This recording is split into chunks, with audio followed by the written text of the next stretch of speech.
बहू के गणेश जी। गणेश चतुर्थी आने वाली थी और देवयानी जी की बहू मंजरी इस त्योहार को लेकर बहुत खुश थी। देवयानी जी के घर में गणेश जी की पूजा और बाकी के त्योहार बड़े ही धूमधाम से मनाए जाते थे। अरे बहू रानी, सब तैयारी तो कर ली है ना? इतने दिन से तो त्योहार की खुशियां मना रही थी। जरा मुझे भी बता, तूने क्या क्या तैयारी की है? मम्मी जी, मैंने सब कुछ तैयार कर लिया है।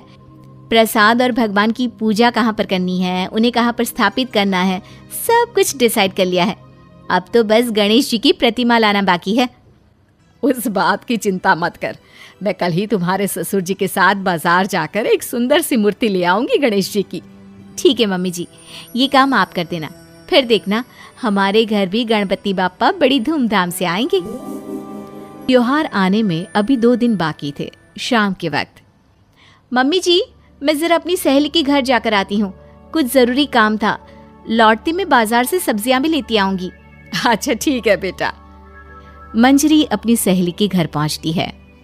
उसकी सहेली कहती है, अरे आओ आओ, मैंने ना तुम्हें बहुत जरूरी काम से अपने घर पर बुलाया था। अच्छा बताओ, ऐसी क्या वजह है जो अचानक तुम्हें मुझे यहाँ बुलाना पड़ा? देखो मंजरी, मैं खुद से ही मिट्टी लेकर आई और मैंने उससे गणेश जी बनाए। वो तो ठीक है, पर इतनी मेहनत करने की क्या जरूरत थी? बाजार में देखती इतनी सुंदर सुंदर गणेश जी की मूर्तियां मिल रही हैं। वही तो तुम समझ नहीं रही हो। अरे बाजार में जो मूर्तियां मिलती है ना, वो प्लास्टर ऑफ पेरिस की बनी होती है। जानती हो कितना नुकसान पहुंचाती है हमारी नदियों को। अरे हमें क्या, सारी दुनिया ही तो ये सब करती है। एक अकेले तुम्हारे और मेरे मिट्टी के मूर्ति काम कर लेने से कौन सी नदियों का नुकसान पहुंचना कम हो जाने वाला है?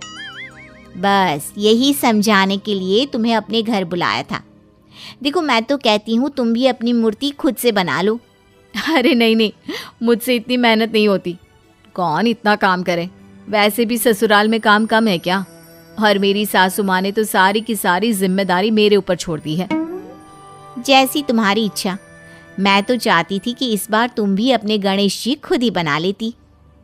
इसके बाद मंजरी वापस अपने घर लौट जाती है और घर लौटकर ये बात अपने पति महेश को बताती है। जानती हो, मेरी सहेली मुझसे मिट्टी के गणेश बनाने के लिए कह रही थी।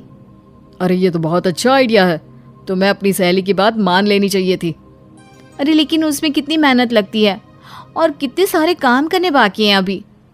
अच्छा तो फिर ठीक है, जैसा तुम्हें ठीक लगे। अगले दिन सुबह के वक्त मंजरी गाय को खाना देने के लिए अपने घर से बाहर आती है। उसे अपने घर के पास सड़क पर दूर खड़ी एक गाय नजर आती है।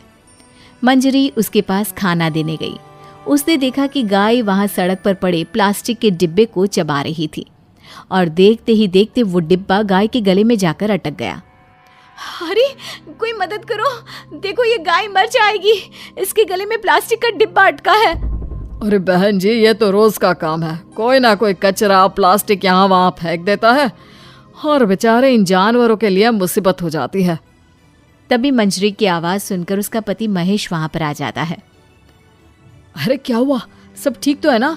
इतने जोर से क्यों चिल्ला रही हो? अजी देखो ना, इस गाय के गले में प्लास्टिक अटक गई है। किसी भी तरह से बाहर निकालो, वरना ये बेचारी मर जाएगी। तुम चिंता मत करो, मैं कुछ करता हूँ। महेश किसी तरह गाय के मुंह से प्लास्टिक का डिब्बा निकाल देता है।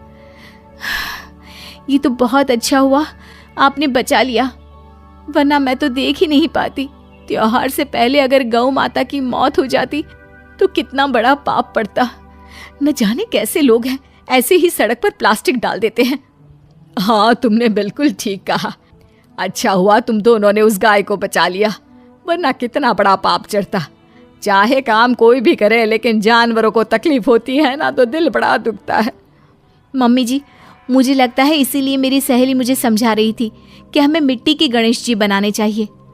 अरे नहीं नहीं बहू, गाय को बचाने तक तो ठीक है, लेकिन अब ये नया झंझट मत पालो। अरे कौन बनाए मूर्ति?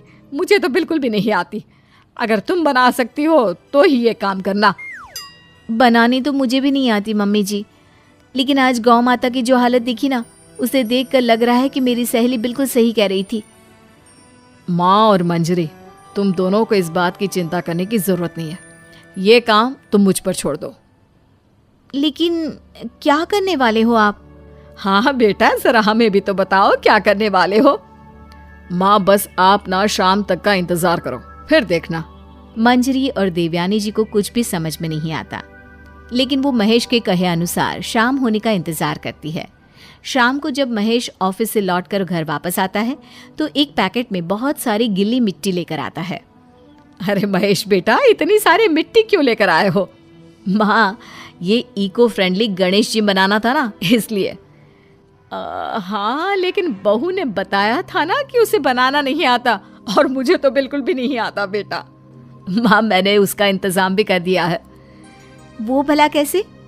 ये देखो, YouTube पर अच्छी तरह से दिखाया हुआ है कि मिट्टी से गणेश कैसे बनाना है। अब हम दोनों मिलकर मिट्टी के सुंदर से गणेश बनाएंगे और अपने एनवायरनमेंट की सुरक्षा करेंगे।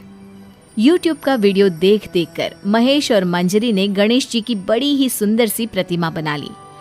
मंजरी ने अपने मोहल्ले की कुछ औरतों को भी वहां पर बुला लिया और उन सब ने मिलकर गणेश जी की खूबसूरत प्रतिमाएं बनाई। अरे वाह बेटा, ये भी खूब रही। भला हो उस गौ माता का, जिसकी हमने जान तो बचाई, पर बदले में वो हमें कितना अच्छा ज्ञान देकर गई। बिल्कुल ठीक कहती है मम्मी जी। और देखिए तो, इस बार वाले मेरे भगवान हर बार के भगवान से कितने ज्यादा सुंदर है। इस बार तो गणेश चतुर्थी का मजा ही आ गया।